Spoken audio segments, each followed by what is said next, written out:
نحمده ونصلي على رسوله الكريم اما بعد فاعوذ بالله من الشيطان الرجيم بسم الله الرحمن الرحيم رب اشرح لي صدري ويسر لي امري واحلل عقدة من لساني يفقهوا قولي رب زدني علما اللهم فقهنا في الدين اللهم انا نسألك حبك وحب من يحبك والعمل الذي يبلغنا حبك اللهم ارزقنا اخلاص الہ آمین۔ لاسٹ جو ہم نے تفسیر پڑھی اس میں ہم نے دو طرح کے لوگوں کے بارے میں پڑھا۔ ایک وہ جو صرف اور صرف دنیا کے لیے دعا کرتے تھے، اور اللہ سبحانہ تعالیٰ فرماتے ہیں کہ وہ دعا یوں کرتے ہیں ربنا آتنا فی الدنیا، اور میں نے آپ سے ذکر کیا تھا کہ وہ دنیا کی حسنات نہیں مانگتے، وہ صرف دنیا مانگتے ہیں، یعنی جو دنیا میں ان کو چاہیے وہ مانگتے ہیں۔ اس طرح سے دنیا مانگنا خود کے لیے مصیبت مانگنا ہے۔ یہاں اللہ تعالیٰ نے ہمیں سکھا دیا کہ دنیا کی حسنات مانگنی چاہیے۔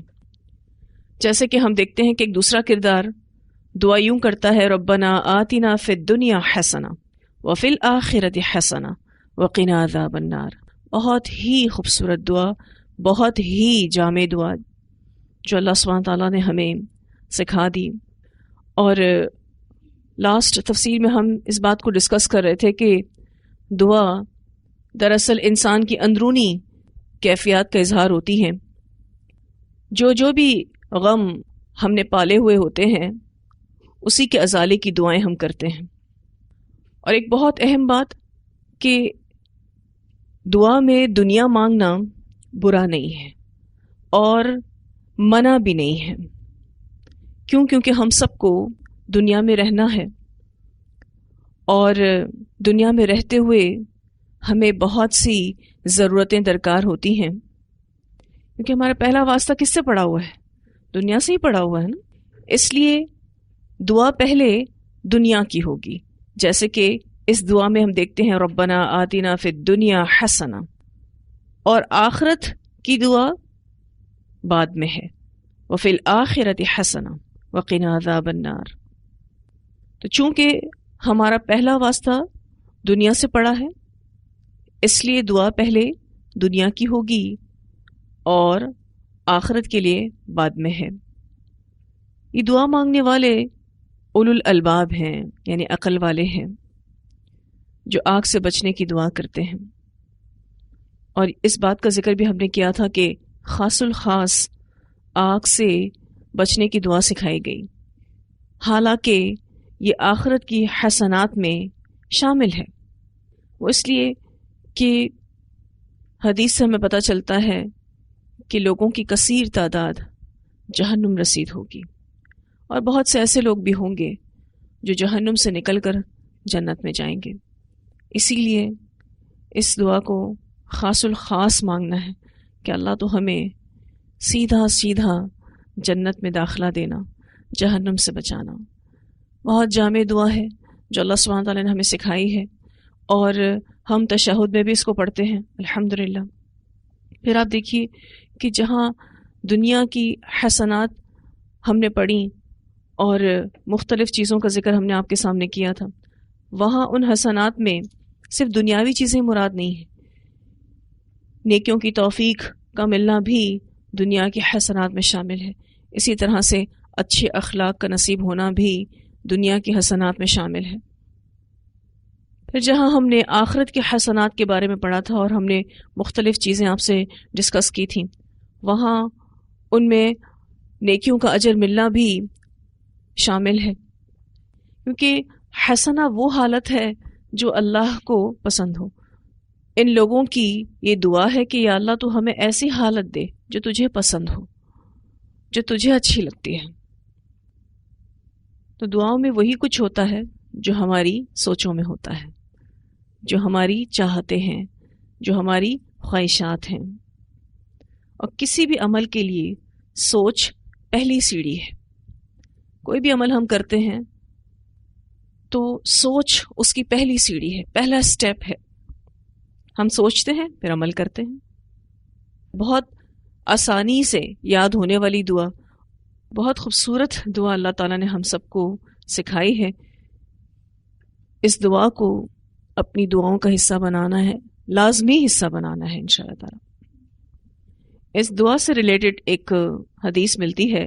سیدنا انس رضی اللہ تعالیٰ عنہ بیان کرتے ہیں کہ رسول اللہ صلی اللہ علیہ وسلم نے ایک مسلمان کی عیادت فرمائی جو پرندے کے ننھے بچے کی طرح ہڈیوں کا ڈھانچہ ہو گیا تھا. رسول اللہ صلی اللہ علیہ وسلم نے اس سے پوچھا، کیا تم اللہ تعالیٰ سے کوئی دعا یا سوال کرتے تھے؟ اس نے جواب دیا، ہاں، میں یہ دعا کیا کرتا تھا، اے اللہ تو نے مجھے جو آخرت میں سزا دینی ہے وہ دنیا ہی میں دے دے. یہ سن کر رسول اللہ صلی اللہ علیہ وسلم نے فرمایا، سبحان اللہ، تمہیں اس کی استطاعت اور طاقت کہاں؟ تم نے یہ دعا کیوں نہ کی؟ اللہم ربنا آتنا فی الدنیا حسنہ وفی الآخرۃ حسنہ وقنا عذاب النار. اے اللہ، اے ہمارے رب، ہمیں دنیا میں بھی خیر و بھلائی عطا فرما اور آخرت میں بھی خیر و بھلائی عطا فرما اور ہمیں آگ کے عذاب سے محفوظ رکھ. آپ صلی اللہ علیہ وسلم نے اس کے لیے اللہ تعالیٰ سے دعا کی تو اللہ تعالیٰ نے اسے شفا عطا فرمائی. اسے مسلم نے روایت کیا ہے. اب آپ دیکھیں تو اس شخص نے کیا مانگا تھا اللہ تعالیٰ سے کہ میں اس دنیا میں جو غلطیاں کوتاہیاں کر رہا ہوں اس کی سزا مجھے دنیا میں ہی مل جائے، آخرت میں اس کی کوئی سزا نہیں بھگتنا چاہتا. آپ صلی اللہ علیہ وسلم نے منع فرمایا کہ ایسے مت کہو، تمہیں اس کی طاقت اور استطاعت نہیں ہے، تمہیں دنیا اور آخرت کی حسنات اللہ تعالیٰ سے مانگنی چاہیے. اور پھر آپ دیکھیے کہ جیسے ہی اس نے یہ دعا پڑھی اللہ تعالیٰ نے اس کو شفا دے دی. ہمیں کہاں طاقت ہے اللہ تعالیٰ کے عذاب کو برداشت کرنے کی؟ بہترین دعا انشاءاللہ تعالیٰ ہم سب اس دعا کو اپنی دعا میں لازمی طور پر شامل کریں گے. آپ صبح و شام اس کو کر سکتے ہیں، آپ ہر نماز کے بعد اس کو کر سکتے ہیں. تشہد میں تو ہم پڑھتے ہی ہیں اس کو. جو پچھلی آیات ہم نے پڑھی وہ پوری طرح سے واضح ہیں. آپ کو کوئی کنفیوژن، کوئی سوال؟ اگلا لیسن شروع کریں انشاءاللہ تعالیٰ.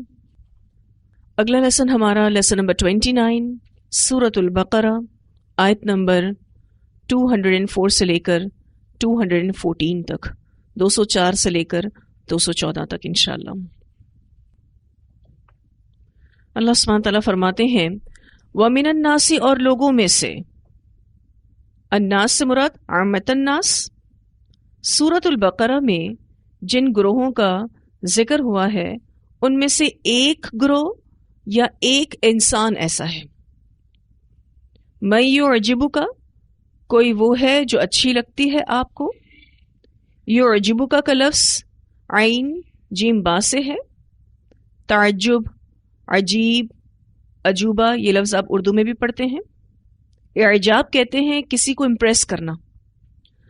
یعجبک کا جو کا ہے اس سے مراد رسول اللہ صلی اللہ علیہ وسلم ہے، اور ایک فہم کے مطابق ہم بھی ہو سکتے ہیں. قولہ، بات اس کی، فی الحیات الدنیا، دنیا کی زندگی میں.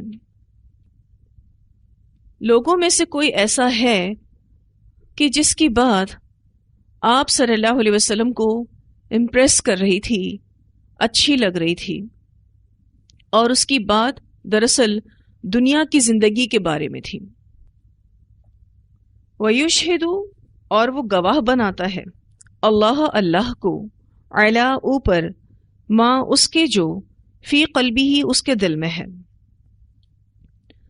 وہ بار بار اللہ کی قسمیں کھاتا ہے، وہ اللہ کو اس بات پر گواہ بناتا ہے جو اس کے دل میں ہے. وَهُوَ، حالانکہ وہ، واو یہاں پر حالیہ ہے، یعنی اس شخص کا حال بتایا جا رہا ہے. الدو، سخت جھگڑالو، الخصام، جھگڑنے والوں میں سے یا پھر جھگڑے میں. الدو کا جو لفظ ہے لام دال سے ہے. کسی سے جھگڑا کرتے وقت خود کو شدید ترین جھگڑالو ثابت کرنا، گفتگو میں خوب غالب آنا، بحث مباحثہ کرنا، نکتہ چینی کرنا. الخصام کا لفظ خصم سے ہے. معنی باطونی ہونا، یعنی عمل میں جھگڑالو ہونا۔ اس آیت میں ایک کردار کا ذکر ہے۔ اللہ سبحانہ تعالیٰ فرماتے ہیں وَمِنَ النَّاسِ، اور لوگوں میں سے۔ الناس میں تمام لوگ آ جاتے ہیں، لیکن سورۃ البقرہ چونکہ مدینہ میں نازل ہوئی، تو جب بھی ہم قرآن پڑھتے ہیں تو یہ دیکھتے ہیں کہ یہ آیت کس جگہ، کس ماحول میں اور کس موقع پر نازل ہوئی، تاکہ اس کے حالات کے اعتبار سے آیت کو سمجھا جا سکے۔ قرآن کا پہلا ہدف اسی جگہ کے لوگوں کی اصلاح ہوتی ہے، اور پھر اس کے بعد عوام الناس جو قیامت تک آئیں گے اور ایسے ہی حالات سے دوچار ہوں گے، تو ان کی رہنمائی بھی اس آیت میں موجود ہوتی ہے۔ تو الناس سے مراد مدینہ والے ہیں، پھر اس کے بعد دنیا میں سے کہیں پر بھی کوئی لوگ مراد ہو سکتے ہیں۔ اللہ سبحانہ تعالیٰ فرماتے ہیں پسند آتی ہے آپ کو اس کی بات دنیا کی زندگی میں، اور وہ گواہ بناتا ہے اللہ کو ان باتوں پر جو اس کے دل میں ہے، یعنی اپنی جھوٹی باتوں پر یقین دلانے کے لیے وہ اللہ کی قسمیں کھاتا ہے، حالانکہ وہ بہت جھگڑالو ہے اور وہ حقیقت میں ایسا خوش اخلاق نہیں ہے۔ کہا جاتا ہے کہ یہ آیت اخنس بن شریق ثقفی کے بارے میں نازل ہوئی ہے۔ یہ ایک منافق شخص تھا جو فصیح و بلیغ اور شیریں کلام کرتا تھا، یعنی بہت ہی زیادہ اچھے سے بات کرتا تھا۔ رسول اللہ صلی اللہ علیہ وسلم کو اس کی باتیں بھلی محسوس ہوتی تھیں۔ اب آپ سوچیں کہ جو شخص نبی اکرم صلی اللہ علیہ وسلم کو اپنی باتوں سے امپریس کر لے تو سوچیں وہ شخص باتوں میں کتنا ماہر ہوگا، کتنا ایکسپرٹ ہوگا۔ تو نبی اکرم صلی اللہ علیہ وسلم کو اس کی باتیں بھلی معلوم ہوتی، پھر وہ اللہ کی قسم کھا کر کہتا کہ میں مسلمانوں کا دلی دوست ہوں۔ اللہ سبحانہ تعالیٰ نے نبی اکرم صلی اللہ علیہ وسلم کو صحیح صورتحال سے باخبر کر دیا۔ اللہ تعالیٰ فرماتے ہیں وَمِنَ النَّاسِ مَن يُعْجِبُكَ قَوْلُهُ فِي الْحَيَاةِ الدُّنْيَا وَيُشْهِدُ اللَّهَ عَلَى مَا فِي قَلْبِهِ وَهُوَ أَلَدُّ الْخِصَامِ۔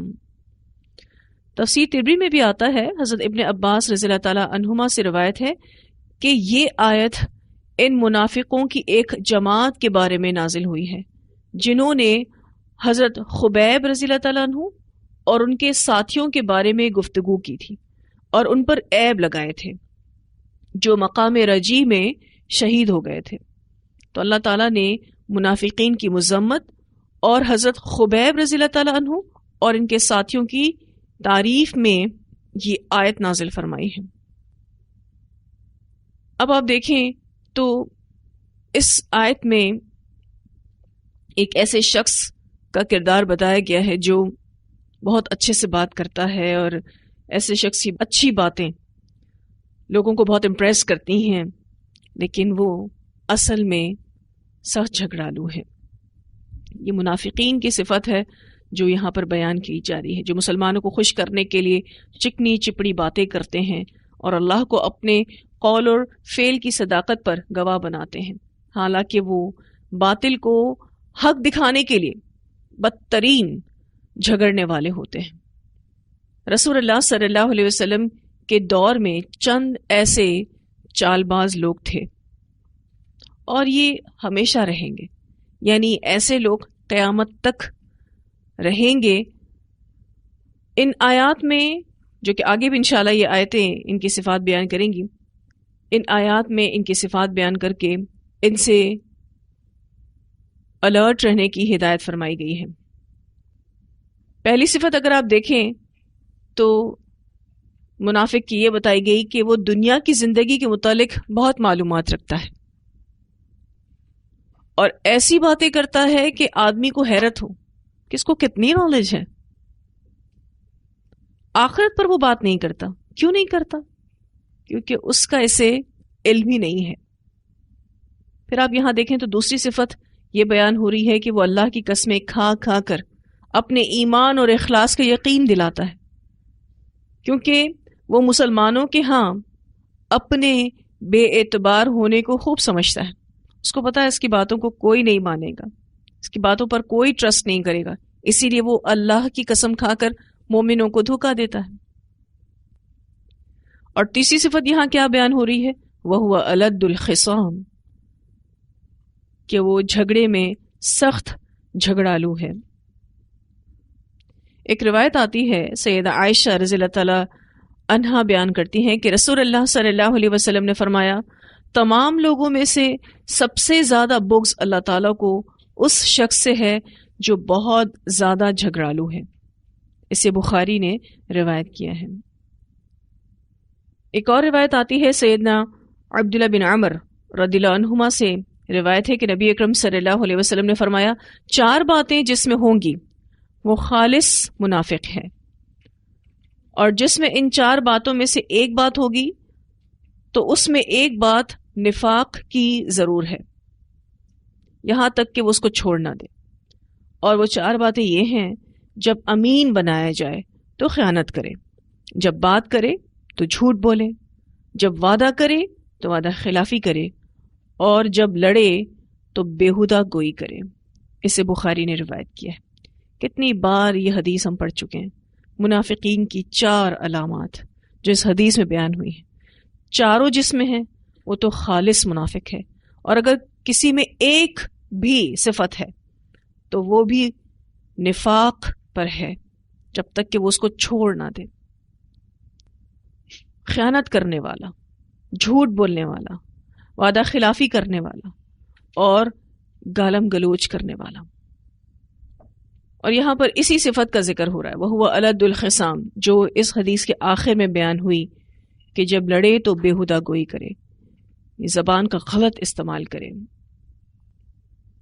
یہ شخص جس کی بات اس آیت میں ہو رہی ہے، جس کا نام اخنس بن شریق تھا، اس کے بارے میں آتا ہے کہ یہ شخص اسلام سے پھر کر مکہ چلا گیا تھا، اور پھر اس نے راستے میں مسلمانوں کے کھیت جلا دیے تھے، اور جو جانور اسے نظر آئے انہیں مار دیا تھا، جس کا ذکر انشاءاللہ تعالی ابھی آگے ہو رہا ہے. اللہ سبحانہ تعالیٰ فرماتے ہیں وَإِذَا تَوَلَّى، اور جب وہ منہ موڑتا ہے، سعی کوشش کرتا ہے، فی الارض زمین میں. سعی کا لفظ یہاں قصد اور ارادہ کے معنی میں استعمال ہوا ہے، کہ جب وہ منہ موڑتا ہے، پلٹ کر جاتا ہے تو کوشش کرتا ہے، اس کا ارادہ یہ ہوتا ہے فی الارض زمین میں، لیفسد تاکہ وہ فساد کرے، فیہا اس میں، ویہلک الحرث اور تاکہ وہ ہلاک کرے کھیتی کو، والنسل اور نسل کو. جیسا کہ میں آپ سے بھی ذکر کر رہی تھی کہ اخنس بن شریق مرتد ہو گیا تھا اور مکہ سے چلا گیا تھا. راستے میں مسلمانوں کے اسے کھیت ملے تو اس نے کھیتوں کو جلا دیا، اور جو جانور نظر آئے انہیں مار ڈالا. اللہ سبحانہ تعالیٰ فرماتے ہیں وَإِذَا تَوَلَّى سَعَى فِي الْأَرْضِ لِيُفْسِدَ فِيهَا وَيُهْلِكَ الْحَرْثَ وَالنَّسْلَ. جب وہ واپس جاتا ہے تو زمین میں دوڑ دھوپ کرتا ہے، یعنی اس کا ارادہ یہ ہوتا ہے کہ فساد پھیلائے اور کھیتی اور نسل کو برباد کر دیں. واللہ لا يحب الفساد، اور اللہ تعالیٰ نہیں پسند کرتا فساد کو. یہاں منافق کی ایک اور صفت بیان ہو رہی ہے کہ جب وہ مسلمانوں کے پاس اپنے اخلاص کی قسمیں کھا کر واپس جاتا ہے تب اس کی خباثت ظاہر ہوتی ہے. وہ لوگوں کے دلوں میں شبے پیدا کرتا ہے، کفر کی تقویت کے لیے سازشیں کرتا ہے، یعنی کفر کو طاقت دینے کے لیے وہ پلاننگز کرتا ہے، اور مسلمانوں کی ہر قسم کی بربادی کے لیے کوششیں کرتا رہتا ہے. مفسرین کہتے ہیں کہ کھیتی اور مویشی کے ہلاک کرنے کا یہی مفہوم ہے کہ وہ لوگوں کے دلوں میں شبے پیدا کرتا ہے، لوگوں کو کنفیوز کرتا ہے اس دین کو لے کر، کفر کی تقویت کے لیے سازشیں کرتا ہے، یعنی کفر کو پروموٹ کرتا ہے. مسلمانوں کی ہر قسم کی بربادی کے لیے کوششیں کرتا ہے، مسلمانوں کو نقصان پہنچانے کی پوری کوشش کرتا ہے۔ یہاں جو اللہ سبحانہ تعالیٰ فرماتے ہیں وَيُهْلِكَ الْحَرْثَ وَالنَّسْلَ، اس سے یہی مراد ہے۔ اب آپ دیکھیں اس کی باتیں کیسی ہیں اور اس کا عمل کیسا ہے۔ اور اگر ہم اس کو اسی تفسیر پر لیں کہ یہ شخص جب مرتد ہو کر پلٹا تو اس نے مسلمانوں کی کھیتیوں کو جلایا اور مسلمانوں کے جانوروں کو مار ڈالا، یعنی انسان کی زندگی کا انحصار جن دو اہم چیزوں پر ہے اس کو اس نے نقصان پہنچایا۔ تو یہ منافق شخص بہت باتونی ہے، اپنی نیکیوں کا بار بار تذکرہ کرتے رہتا ہے، لیکن اگر آپ عمل میں دیکھیں تو سخت جھگڑالو ہے۔ وَإِذَا قِيلَ لَهُ، اور جب کہا جاتا ہے واسطے اس کے، اتق اللہ، ڈرو اللہ سے، کہنے والے مومن ہیں، یعنی ایمان والے جب اسے کہتے ہیں کہ اللہ سے ڈر، اخذتہ العزت، پکڑ لیتی ہے اس کو عزت۔ العزت سے مراد یہاں پر تکبر اور غرور ہے، بالاثم، ساتھ گناہ کے۔ جب اس منافق سے کہا جاتا ہے کہ اللہ سے ڈرو، اپنے قول و فعل کے تضاد سے باز آ جاؤ، تو وہ تکبر اور غرور سے پھٹ پڑتا ہے، یعنی اپنی غلطی نہیں مانتا، نصیحت قبول نہیں کرتا۔ فحسبہ جہنم، تو کافی ہے اس کو جہنم۔ وَلَبِئْسَ الْمِہَادُ، اور البتہ کتنا برا ہے ٹھکانہ۔ یہاں منافق کی ایک اور صفت بیان ہو رہی ہے کہ وہ نصیحت کو رد کر دیتا ہے، وہ متکبر ہوتا ہے، وہ مغرور ہوتا ہے۔ یہاں جو الفاظ استعمال ہوئے نا، اخذتہ العزت بالاثم، پکڑ لیتی ہے اس کو عزت ساتھ گناہ کے، یعنی آمادہ کرتی ہے، ابھارتی ہے اس کی عزت، اس کا غرور، اس کا تکبر، کس پر؟ گناہ پر۔ تو پھر ایسے شخص کے لیے جہنم کافی ہے۔ فحسبہ جہنم، جہنم کا جو لفظ ہے جہم سے ہے، جیم ہا میم۔ جہم کہتے ہیں اندھیرے کو۔ اللہ تعالیٰ نے جب جہنم کو جلایا تھا تو وہ سرخ تھی، پھر جلتے جلتے اس کی آگ سفید ہو گئی، اور پھر جلتے جلتے اس کی آگ کالی ہو گئی، اور کالی آگ اندھیرا کرتی ہے۔ مراد اندھیرے والی جگہ ہے، وہ جگہ جس کو جلا جلا کر تیار کیا گیا ہے۔ اللہ سبحانہ تعالیٰ فرماتے ہیں فحسبہ جہنم، کافی ہے اس کو جہنم، یعنی اس کے ان تمام بداعمالیوں کی سزا کے طور پر جہنم اس کو کافی ہے۔ وَلَبِئْسَ الْمِہَادُ، اور البتہ کتنا برا ٹھکانہ ہے۔ مہاد کہتے ہیں جھولے کو، بستر کو، زمین کو، وہ مکان جس کو اچھی طرح سے تیار کیا گیا ہو۔ تو ایسے شخص کا مہاد یعنی بچھونا، اس کا بیڈ روم جہنم ہے، اور یہ کتنا برا ٹھکانہ ہے۔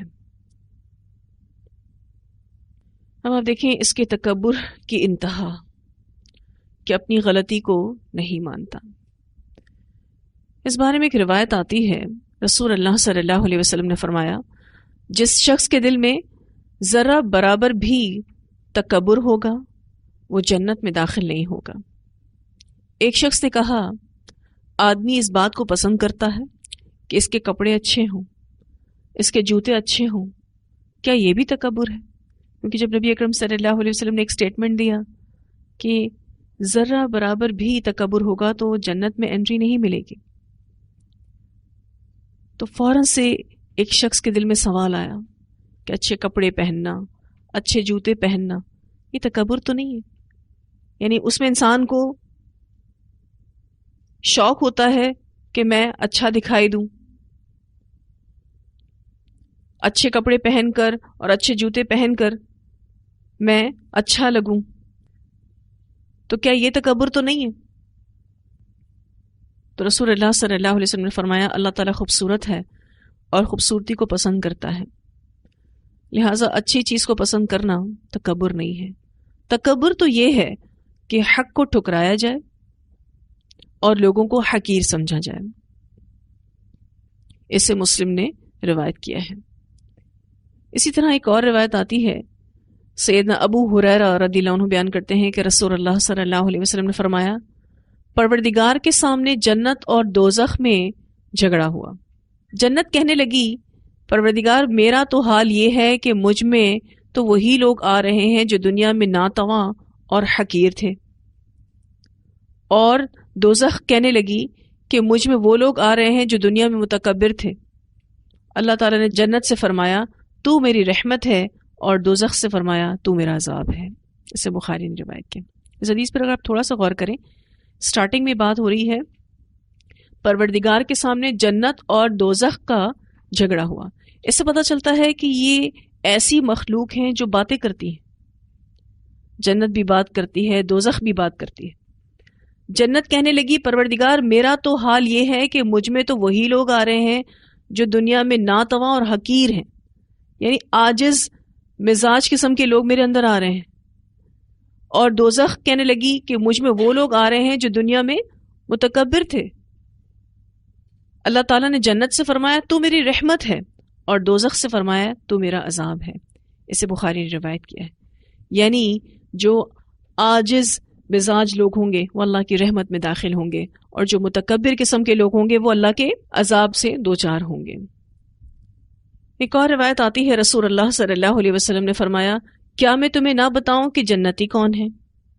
جنتی ہر وہ کمزور اور عاجز مزاج ہے کہ اگر وہ اللہ کے بھروسے پر قسم کھا بیٹھے تو اللہ اسے سچا کر دے۔ اور کیا میں تمہیں خبر نہ دوں کہ جہنمی کون ہے؟ جہنمی ہر موٹا، بد مزاج اور متکبر آدمی ہوتا ہے۔ اسے بخاری نے روایت کیا ہے۔ بہت ہی پیاری حدیث ہے جس میں بتایا گیا کہ جنتی کون ہے، یعنی جنت میں جانے والوں کی کیا صفت ہے۔ وہ کمزور، یعنی دنیاوی اعتبار سے ان کا اسٹیٹس کم ہوگا، اور وہ عاجز مزاج ہوں گے، یعنی ہمبل ایٹیٹیوڈ والے لوگ ہوں گے۔ اگر وہ اللہ کے بھروسے پر قسم کھا بیٹھیں، یعنی اللہ پر ٹرسٹ کرتے ہوئے کسی چیز کے لیے وعدہ کر لیں، کسی چیز پر قسم کھا لیں، تو اللہ اسے سچا کر دیتا ہے۔ یعنی پھر جیسا وہ مومن بندہ چاہ رہا ہوتا ہے اللہ ویسے ہی کر دیتا ہے۔ اور اسی طرح سے یہ بھی بتایا گیا کہ جہنمی کون ہے، ہر موٹا، بد مزاج اور متکبر آدمی۔ یہاں جو جہنم میں جانے والے لوگوں کی صفت بتائی گئی کہ وہ موٹے ہوں گے، اس کا مطلب یہ ہے کہ وہ کھانے پینے میں بھی احتیاط نہیں کرتے ہوں گے۔ اسی طرح سے بد مزاج ہوں گے، یعنی بولنے میں بھی احتیاط نہیں کرتے ہوں گے۔ متکبر ہوں گے، یعنی معاملات میں بھی احتیاط نہیں کرتے ہوں گے۔ یوں سمجھ لیجئے کہ سرکش لوگ ہوں گے۔